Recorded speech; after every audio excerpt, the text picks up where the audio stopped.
Bonjour à tous et bienvenue dans cette nouvelle vidéo de Développement Royal, la chaîne dédiée au business, au web et au lifestyle.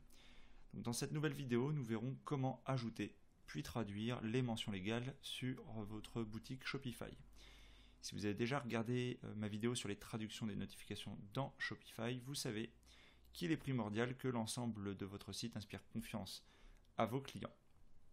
Pour ce faire, il est nécessaire que les différents sigles et textes de votre site ou de votre e-commerce soient dans la langue de vos clients. Car tout ce qui ne donnerait pas confiance à votre client, vous le savez bien, se traduira immédiatement par une fermeture de la page de votre magasin et donc forcément aucune vente. C'est peut-être d'ailleurs ce qui se produit déjà chez vous et c'est la raison pour laquelle vous êtes venu chercher des solutions pour pallier à ces problèmes. Et donc vous avez bien raison. Alors je rappelle quand même que avoir des mentions légales, c'est une obligation légale. Donc vos mentions légales reprennent l'ensemble de vos conditions générales de vente, mais aussi votre politique de confidentialité et plus généralement tout ce que les textes légaux en rapport, tous les textes légaux en rapport avec votre activité. Ne pas procéder à cette mise en place de vos mentions légales vous expose à des conséquences et éventuellement à des poursuites le cas échéant. Donc effectivement, je vous engage très fortement à mettre en place ces mentions légales si ce n'est pas déjà fait. Donc c'est la raison pour laquelle il faut donc procéder à cela. Et donc il y a plusieurs façons de le faire, bien évidemment. Donc là, le but de cette vidéo, c'est de vous montrer effectivement comment le faire, on va dire, le plus facilement possible. Donc on pourra toujours vous reprocher que vos mentions légales sont imparfaites, qu'il manque des éléments ou qu'il y a des choses qui sont peut-être pas forcément détaillées. Par contre, ça s'excuse du fait que vous n'êtes peut-être pas spécialiste effectivement de l'e-commerce, etc. et que c'est une activité que vous essayez d'avoir en parallèle de votre activité principale, ce qui est également mon cas, n'est-ce pas ? Mais en tout cas, vous avez fait la démarche. Voilà, vous avez fait la démarche de les créer, alors que si vous ne faites rien, là forcément, vous ne pouvez pas décemment dire j'étais pas au courant et je l'ai pas fait. Il y a quand même un minimum dont il faut s'inquiéter quand on pratique une activité commerciale. Alors, maintenant que nous savons que cela est absolument nécessaire, comment on va procéder? Alors, c'est assez simple. On va d'abord créer les mentions légales via Shopify. Donc, ces mentions qu'on va générer seront en anglais. Donc, dans un deuxième temps, il faudra donc les traduire en français. Et enfin, on viendra les intégrer dans la navigation de votre site de façon à ce qu'elles soient accessibles. Donc, on va commencer dès à présent. On va détailler comment la première étape qui consiste donc à les générer en anglais. Donc, le site Shopify est assez bien fait pour ça. Il vous permet effectivement de générer des mentions légales. Donc comment on le fait? Vous allez aller dans Settings sur votre espace administrateur de votre Shopify qui se situe en bas à gauche de votre écran. Donc je vous montre ça de suite. Si je décale, voilà ma fenêtre. En bas à gauche de votre site, quand vous êtes logué sur votre Shopify, vous avez Settings. Quand vous cliquez sur Settings, n'est-ce pas? Vous arrivez sur cet encart. Donc une fois que vous êtes dans cet espace, vous cliquez sur l'onglet Checkout. Quand vous êtes dans cet onglet Checkout, vous allez descendre tout en bas et vous allez arriver sur... Alors au passage, je vous invite, si ce n'est pas déjà fait, à modifier la langue du checkout ici, le placer en français si votre shop est français, c'est indispensable pour les raisons qu'on a déjà évoquées, je ne reviendrai pas dessus. Voilà, donc là vous allez arriver sur trois fenêtres qui sont la refund, alors excusez mon anglais, la privacy et les terms of service. Donc ce sont les différents effectivement éléments qui doivent apparaître dans vos... C'est l'ensemble qui compose vos mentions légales. Donc les conditions de retour, les conditions de confidentialité et globalement tous les termes généraux de votre site. Donc comme je viens de vous l'expliquer, il va y avoir donc trois textes à générer. Donc pour ce faire, c'est assez simple. Vous avez un générateur qui est là. Generate Sample Refund Policy. Donc vous avez trois fois le même onglet. Il vous suffit en fait de venir cliquer dessus et ça génère automatiquement votre texte. Notez bien que dans ces textes, les différentes occurrences comme votre adresse email, votre nom, mais aussi l'adresse de votre société seront automatiquement générées à partir des informations que vous avez saisies dans votre compte Shopify. Donc attention, si vous avez une société ou si l'activité est à un membre de votre entourage, Veillez à ce que les informations, bien évidemment, dans votre profil de compte Shopify soient le plus à jour possible. Parce que sinon, ça va vous obliger effectivement à faire beaucoup de manipulations de texte pour changer un certain nombre d'occurrences au sein de ce texte automatiquement généré. Comme vous pouvez le voir, les textes sont générés en anglais. Donc c'est là qu'intervient ce que je vous ai dit au début là, dans le sommaire, le deuxième temps de la manip qui va consister à traduire ce texte pour le passer en français. Donc ce qu'on va faire, c'est que dans un premier temps, on va copier-coller tout le texte dans un fichier, texte. Alors, moi j'utilise très souvent la commande CTRL-A. Donc quand vous êtes dans une fenêtre, vous faites CTRL-A, vous avez l'ensemble du texte qui est sélectionné. Jusque-là, rien de très compliqué. Ensuite, vous pouvez faire CTRL-C, ça va automatiquement copier l'ensemble du texte. Et là, vous allez le copier dans une fenêtre, dans un fichier texte. Alors moi, j'utilise très souvent, principalement, on va dire même, Google Drive et donc les Google Docs notamment, ce qui me permet d'avoir l'ensemble de ma documentation dans le cloud, et donc quand je ne suis pas chez moi, éventuellement tout est accessible depuis le cloud. Donc ça a un côté un peu pratique. Voilà. Donc on va pas, ça n'est pas pertinent de faire les 3 catégories puisque c'est répétitif comme travail à faire, c'est assez laborieux. Donc je vous le fais une fois pour Refund Policy pour que vous compreniez la méthode. Donc là, vous voyez, je vous ai mis le titre, un exemple pour la vidéo. Donc j'ai copié mon texte, donc l'ensemble du texte ici, dans un Google Doc. Donc je ne suis pas en 1080p, c'est délibéré, c'est pour que je puisse travailler sur les marges. Je vous montre simplement le milieu du texte, la partie qui vous intéresse à proprement parler. Donc là, vous avez votre texte et comme je vous l'ai dit, alors ça ne serait pas en rouge chez vous, hein, je vous l'ai mis en rouge, vous avez un certain nombre d'occurrences qui sont ici, donc les adresses mail, les adresses postales, etc., qui ressortent automatiquement depuis les informations rentrées dans votre profil Shopify. Donc vous comprenez pourquoi il est important que les détails de votre profil soient effectivement les plus exacts possibles. Donc ensuite, qu'est-ce qu'on va faire? C'est assez simple. On va reprendre alors on va d'abord ouvrir plus exactement une page Google Translate. Voilà, donc vous ouvrez, hop, je décale. J'ai fait tout simplement une recherche Google Traduction. Là, voilà. Et j'ouvre Google Traduction. Jusque-là, rien de très compliqué. Et là, dans Google Traduction, on va pouvoir mettre du texte donc en anglais et on va lui demander de le traduire en français. Jusque là c'est assez simple, hein, mais voilà, c'est pour ceux qui auraient du mal à se projeter seul, ça va vous permettre de vous aider un petit peu. Donc là, on ne va pas pouvoir traduire tout le texte d'un coup parce qu'il y a une limite de caractères. Alors bon, vous faites palier par palier, là je m'arrête ici par exemple juste avant refund applicable. Même méthodologie, je fais CTRL-C pour copier, je vais sur Google Traduction, je fais CTRL-V. On voit que le dernier thème c'était Delivery, premier c'était Return, donc contrôlez bien qu'il ne vous en manque pas la moitié, Delivery ici et Return en premier. Et là, on voit que le texte est automatiquement généré. Donc même manip, je sélectionne ou je fais CTRL-A, CTRL-C pour le copier, je retourne dans mon exemple, je descends tout en bas du texte et mettons qu'ici je mette traduction pour bien délimiter le début du texte à traduire, n'est-ce pas? Voilà, je vais le mettre en gras, mettons. Je saute une ou deux lignes et je fais CTRL-V pour le coller. Voilà. Donc résultat, ensuite on peut faire un peu de mise en page, notre politique, on peut faire un peu de tabulation, etc. Parce que sinon c'est assez indigeste à contrôler et à relire, même à relire éventuellement pour vos clients qui seraient intéressés par vos conditions générales. Voilà, donc on essaie de mettre ça un petit peu au propre. Voilà, on continue, on retourne sur le texte original. On s'était arrêté, donc on a dit juste avant le refund. Donc on fait hop, le refund et on va jusque peut-être qu'on va pouvoir finir item. Donc CTRL-C, on va voir. On enlève ici, CTRL-V. Est-ce qu'on est allé jusqu'à item? Il a sélectionné impeccable et renfort. Donc là on fait à nouveau. Voilà, on descend. CTRL-C. On descend sur notre traduction.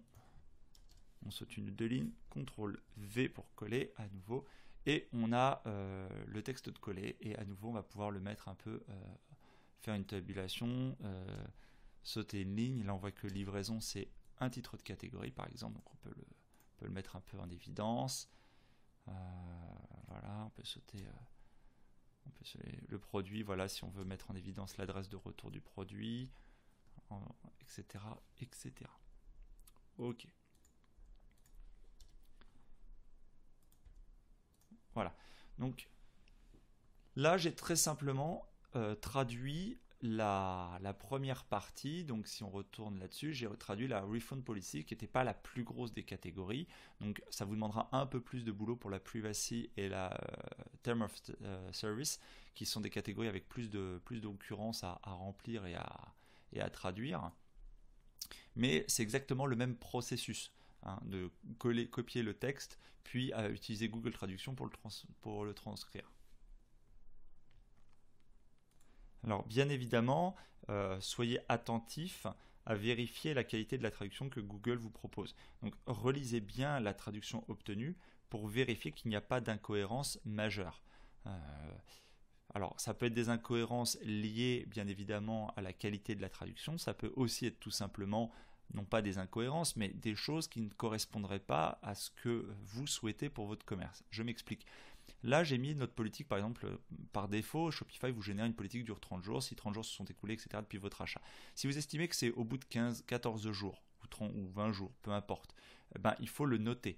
Alors, là où je mets un bémol, c'est attention, renseignez-vous sur la législation en vigueur dans la catégorie d'articles éventuellement que vous faites. Alors, l'objet de cette vidéo n'est pas de vous dire si il faut mettre 15, 20 ou 30 jours. Moi, personnellement, je laisse 30 jours par défaut. Il me semble que le minimum légal en droit français ou droit européen, ça doit être 14 jours ou 15 jours, je crois. Voilà, à 30 jours, a priori, il n'y a pas de difficulté majeure. Il vaut mieux prévoir plus large que trop étroit.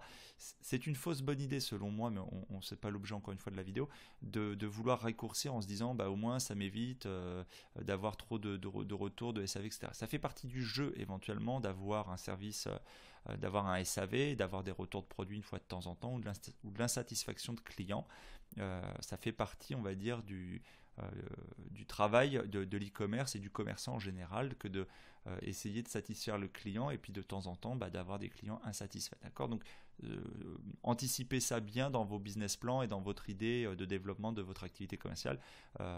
Pensez pas que l'argent que vous avez forcément encaissé le jour 1, c'est de l'argent définitivement acquis, parce que vous pouvez avoir des soucis de livraison du produit, des soucis de défaut du produit, etc. etc. D'accord ? Donc c'était une parenthèse. L'autre chose importante, ça va être, il peut y avoir plusieurs petits détails, mais par exemple, si vous travaillez en dropshop, ce qui est le cas, je pense, de la plupart d'entre vous, et que vous souhaitez que le produit soit directement retourné, réexpédié au grossiste et non pas à votre adresse, pensez bien, par exemple, à dire qu'en cas d'échange de remplacement, vous voyez par exemple ici dans cette catégorie-là, échange, hop, remplacement, envoyez-nous un mail, ok, et envoyez votre article à nanana à Paris. Ça, souvent par défaut, ça va être l'adresse de votre création de compte.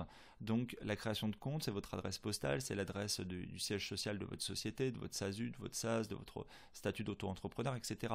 Donc c'est pas forcément l'adresse de votre grossiste. Donc on peut tout simplement enlever l'adresse ici et simplement dire envoyez-nous d'abord un mail à info @startampion.fr et puis dans un deuxième temps, suite à ce mail, vous indiquerez l'adresse de réexpédition du colis éventuellement à votre adresse si vous le souhaitez ou à l'adresse de votre grossiste, etc. Précisez également que dans ce cas-là, dans la réexpédition, il peut y avoir des frais. Là, par défaut, vous voyez, il y a des frais qui sont applicables, etc. Mettez des conditions qui vous semblent cohérentes par rapport à ce que vous souhaitez comme condition générale de retour de produit. Pas trop restrictif pour, encore une fois, si un client regarde de ce côté-là, qui se dise pas mais attends, c'est imbuvable comme système de retour de produit. Et puis aussi, prenez le temps, et ça sera peut-être l'objet d'une autre vidéo, je vais y réfléchir, à voir qu'est-ce qui est légal de demander également à vos clients. Vous pratiquez du e-commerce sur le territoire national français pour la plupart d'entre vous, vous écoutez cette vidéo en VO, peut-être en Belgique, en Suisse ou ailleurs, renseignez-vous sur les conditions qui sont applicables et permises et autorisées par la répression des fraudes, par la chambre du commerce, etc. Vous ne mettez pas en porte-à-faux en mettant des conditions générales qui n'ont ni queue ni tête par rapport aux droits applicables dans le pays où vous êtes. Voilà. Donc une fois que c'est fait, vous avez obtenu la traduction complète de vos différentes mentions légales. Donc l'étape numéro 2, ça va être de créer une page avec ces mentions légales. Donc là, on n'a plus besoin de notre fichier texte, on va le laisser de côté. On retourne sur la page administration de mon compte. Voilà, donc je suis sur la page à nouveau d'administration de mon compte Shopify. Bon, j'ai cliqué sur Online Store, ce qui me déroule le menu déroulant, thème, blog, etc. Et là, j'ai cliqué sur page et j'arrive donc sur la gestion de mes différentes pages. Voilà. Donc sur la gestion des pages, on va devoir créer ici une page mention légale. Donc pour créer une page, c'est assez simple. Si je déplace la fenêtre sur la droite, vous voyez ici Add page. Donc vous appuyez dessus.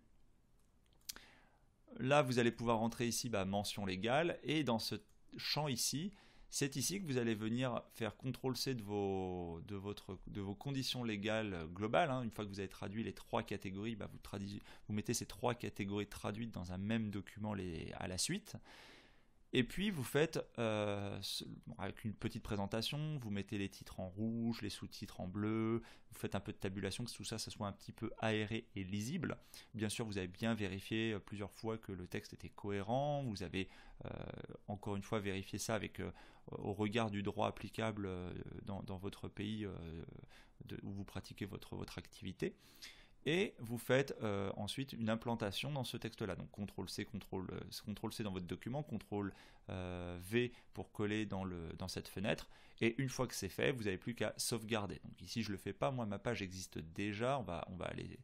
Vous voyez, si je retourne ici sur l'ensemble de mes pages, vous voyez qu'ici, ma politique légale, voilà, politique de retour, elle est déjà visible.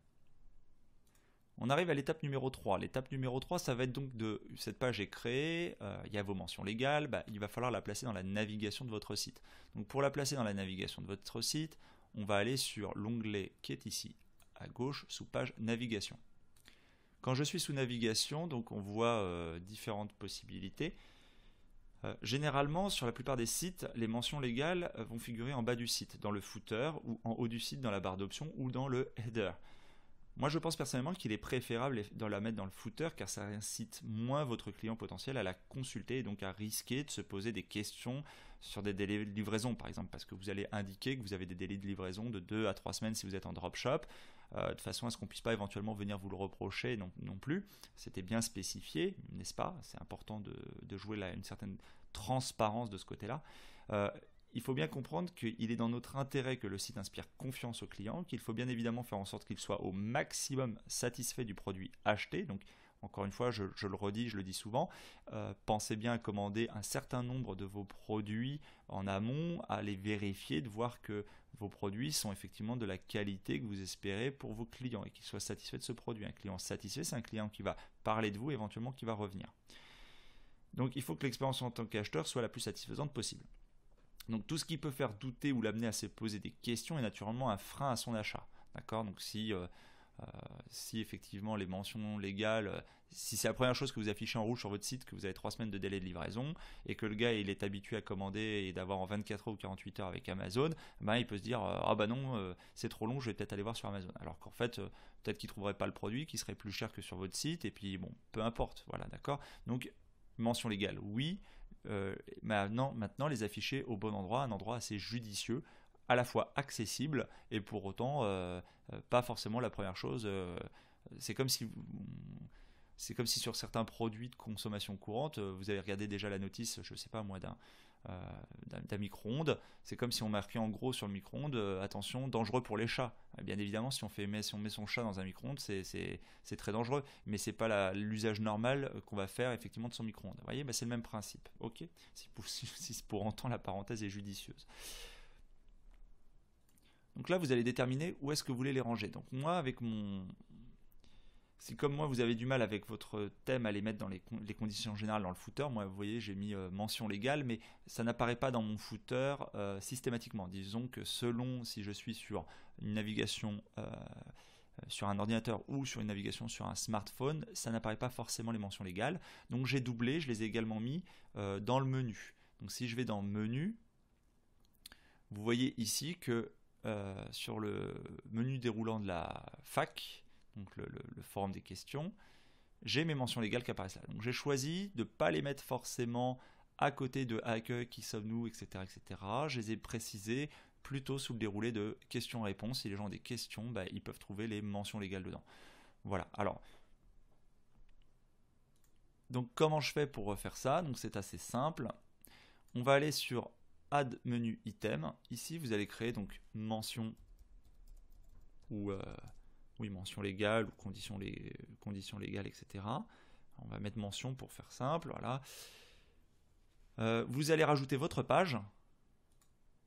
Donc la page ici qu'on a créée tout à l'heure, qui est la page des mentions légales, hein, que vous aviez nommée, etc., que moi j'avais déjà, qui était déjà existante.